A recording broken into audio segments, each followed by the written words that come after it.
So I felt like redoing my Uncharted 4 multiplayer impressions video because, as someone eloquently put it, I sounded like I was in a wine glass, and I'm not totally sure what that means, but after hearing the video, yes, it sounded horrible, and I'm glad you guys pointed that out. So now I get to have the wonders and pleasures of doing it all over again, which is fine. But anyway, I guess we'll start off with the things that I liked in Uncharted 4 multiplayer, which is the gunplay. I feel like the gunplay in Uncharted 4 is arguably one of the best in the series because in Uncharted 2 after 1.05 and in Uncharted 3, headshots kind of really didn't matter in terms of who won the gunfights, whereas in Uncharted 4, headshots are king. Headshots literally will determine who wins the gunfight, and I feel like obviously headshots and people who go for them have better aim and thus better skill and should win. And I'm glad Naughty Dog put a huge emphasis on headshots. And in general, in Uncharted 4, three headshots is a down, and I feel like that's fine. It adds a certain level of consistency with all the weapons. So in terms of gunplay, I am very, very pleased with how Uncharted 4's gunplay works.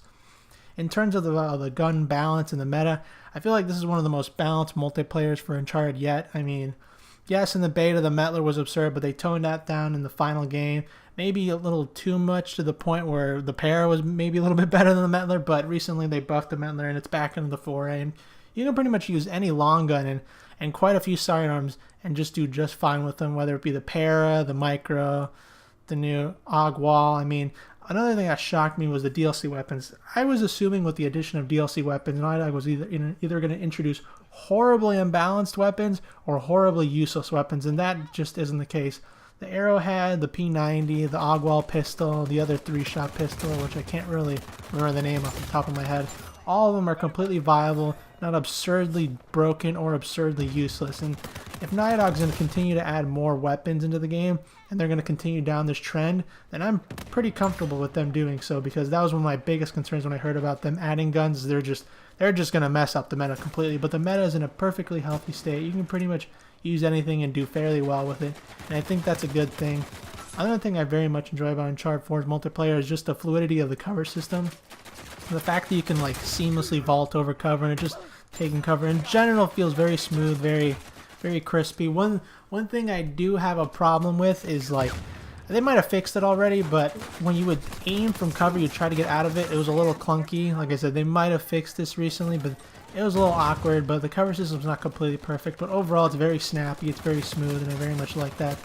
One major criticism I'm going to go about saying right now is the fact that there's a massive delay in shoulder switching. I honestly have no idea why there's a huge delay when you want to switch shoulders when aiming.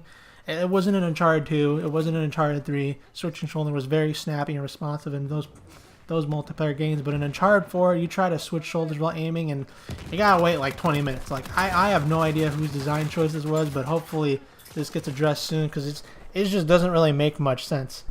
Another thing Naughty Dog did very well right off the bat was addressing custom games. As custom games early on had a plethora of options, and as someone who played The Last of Us multiplayer quite a bit, you know, publicly and competitively, I mean, there was really not much. So when I heard about Uncharted 4, I was very much concerned custom games were going to be a non-factor, but I was pleasantly decided to see plenty of options right at launch to customize in terms of custom games, and recently they've added even more. So I'm very pleased with how custom games overall have turned out in Uncharted 4. It's definitely not a criticism I have.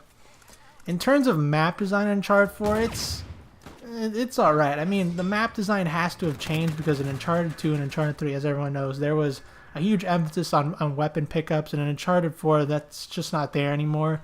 So the maps feel very much like designed in terms of The Last of Us. You're kind of just always rotating, moving around.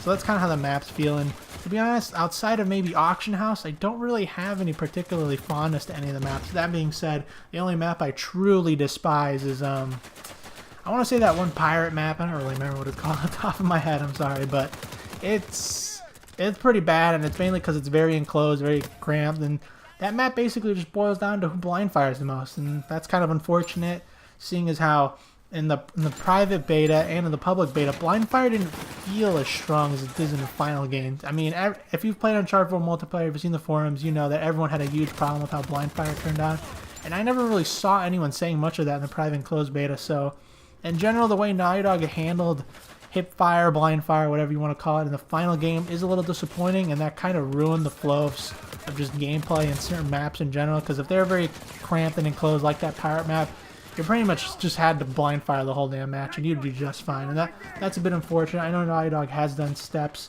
to reduce the effectiveness of hip fire / blind fire, but it's still a little bit absurd, especially on some of the submachine guns, but it is what it is. And I just don't understand why no one had a problem with the way blind fire was working in the private final game, and then in the full game it reached almost Uncharted 3 levels. Like in Uncharted 3 it was a long running joke.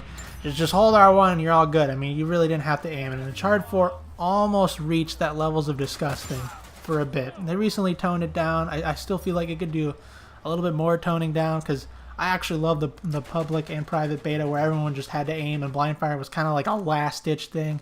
Whereas in the final game, for a long time, that was literally everyone's primary strategy. It was like, just blind fire. Like, that was the thing everyone was doing as their first response, which is a little disappointing. Another thing that kind of disappointed me on Uncharted 4 multiplayer was just the lag. I mean, with Uncharted 2 and Uncharted 3, there's no secret if you play those multiplayer games. It's a joke that, you know, who's that worst connection is like the greatest player in the game. And I have no idea who designed the netcode for Uncharted 2 and Uncharted 3, but it looks like they brought them right back for Uncharted 4, and here we go. I mean, if you have the worst connection in the world, I mean, you can do wonders in this game. You can shoot through walls. I mean, you have stopping power. You have Juggernaut on. I mean, this has been a problem in Uncharted 2 and in Uncharted 3, and the fact that it hasn't been addressed in Uncharted 4 is truly mind-boggling disappointing. I mean, I would assume they would have reworked the netcode. I mean, I'm not going to sit here and be fooled and think that, you know, Sony and Naughty Dog's arguably flagship title, Uncharted 4, I mean, there was so much hype around this game. People were excited, not for the multiplayer, I guess. Everyone was excited for the single player, but I mean, I knew that there was not going to be dedicated servers, even though this is like a flagship title for the PlayStation 4. But I would assume they would have tried to improve the netcode a bit, and needless to say, they really didn't. I mean, the lag's pretty much the same crap you expected in Uncharted 2 and Uncharted 3. You're getting shot through walls. You got people teleporting all over the place. I mean, this has not changed, and it's truly unfortunate that Naughty Dog could not take a look at the way they, I don't know, program their networking code and like maybe try to find ways to punish people who have like the worst connection in the game. And I understand some people can't afford like, you know, better ISPs, or they live really far away and they play Uncharted and they just don't have good connections. It's not really under control, but I really don't understand why I should be punished for having a good connection and other players, whereas the people with literally the worst connections in the game, or who live in the middle of Zimbabwe or what have you, literally are gods and have double health and like stopping power, can shoot straight through walls. I mean, that's a bit absurd. I was hoping Naughty Dog would finally look at like the lag issue that's been prevalent in Uncharted 2 and Uncharted 3 and maybe fix it, but it appears they haven't. And I mean, this is good news for people who lag, because I mean, you're probably the greatest player in Uncharted 4, and it's kind of disappointing for people who actually have good connections and try to play the game and just constantly frustrated with the amount of lag you're encountering in the game.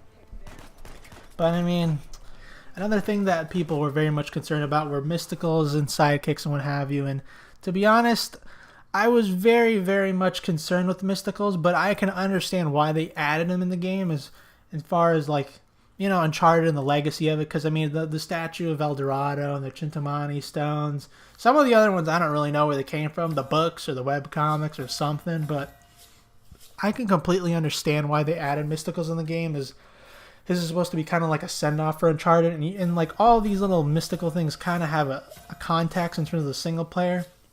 I was just quite a bit concerned with how they were balanced, and needless to say, at launch, the balance was not very good. I mean, El Dorado was pretty much only just good for dispersing target areas.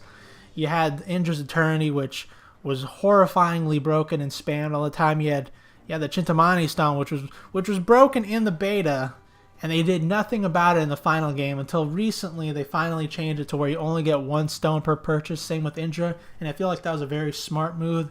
I feel like in general, they could bump up the prices of all these mysticals because they're still so powerful and game-changing.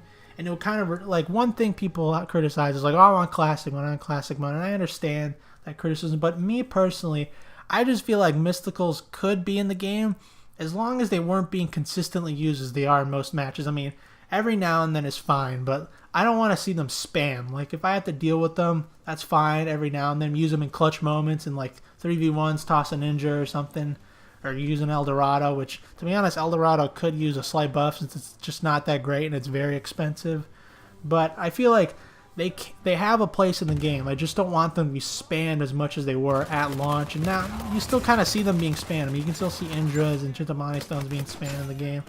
And that's my major criticism with them. In terms of sidekicks, I'm not really sure what the logic was. I mean, this is Uncharted, and we're not talking about Batman and Robin and all his various sidekicks. I don't know why they added sidekicks in the game. I mean, some people are like, oh, well, it's kind of like the co-op thing. Yeah, the co-op thing's a totally separate thing. Shooting at co-op bots, that was like nothing to do with the competitive multiplayer. I mean, apparently that's coming down the line later. We'll have to wait and see. But these little sidekicks, I mean, I don't really know why they're there. They kind of just don't make sense. I mean, there's the Brute, which you'd shoot in co-op. There's a Hunter, who's arguably the most broken and annoying one in the game. There's a Medic, who's kind of 50-50. Sometimes he'll help you out. Sometimes he'll just stand there and do nothing. I mean, that's kind of what you get. He's kind of the cheapest one, so whatever.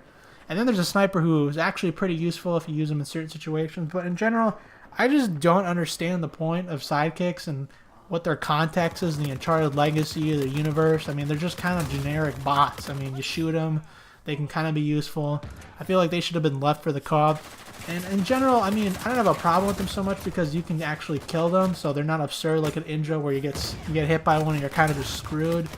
But if you have a bunch of sidekicks on the map, it can be truly annoying. And like I said, another issue is they can be spammed, and that's my big problem with them. I don't want to see like 5 brutes on the map at once, or I don't want to see like back-to-back hunters. I mean, that's annoying, and that's where the problem comes in with these sidekicks.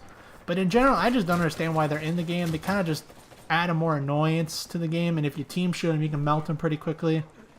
But I mean, they're in the game, and I'd like to see less of the sidekicks. I mean, they're already incorporated in the game. I understand there's not much I can do about it, but less is more in this case, I feel, in terms of sidekicks and mysticals. And if Naughty Dog can move forward with that train of thought, then I feel like they're fine. I mean, hopefully moving forward, they'll adjust them so they'll be a little bit more expensive, and maybe modify some of them, because some of them are literally just terrible. Like, there's no real reason to use the Medic sidekick. I mean, the Brute's kind of just, he serves a purpose, but he's kind of easily dealt with, unless there's a couple of them, then it's kind of annoyance. But like I said, in terms of just sidekicks, I'm truly baffled as why they added them, because they have such a little context of the legacy of Uncharted. They're just generic little bot villains you would shoot in the single player, or you'd be mowing down millions of them in the little co-op mode that was in Uncharted 2 and Uncharted 3. So I'm not sure what they add. I'm not sure what Naughty Dog's train of thought was and why they call them sidekicks. As Nathan Drake doesn't really have a sidekick. He kind of has partners and people he goes with in single player. And the multiplayer was always kind of just about, you know, competing for fun and stuff like that. It's just truly mind-boggling why they added them, whereas Mysticals, I mean, it's kind of like a replacement to kickbacks, and kickbacks were never balanced. I mean, there was such an influx of kickback brokenness from quick boom to like the sawed-off shotty. I mean, there was that little combo for a while where you could spam like explosive expert. You could have like 5 rockets at once and go a whole game just using rockets. I mean, kickbacks were definitely more broken in Uncharted 3 than Mysticals and sidekicks are in Uncharted 4, but Uncharted 4 is definitely rearing its head to like that absurdity. And I mean, thank God there's no power plays in Uncharted 4, but I mean, that's another thing I want to talk about is some of the modes. Like TDM's TDM, I mean, it's kind of the same thing, especially with downs. It kind of flows the same way.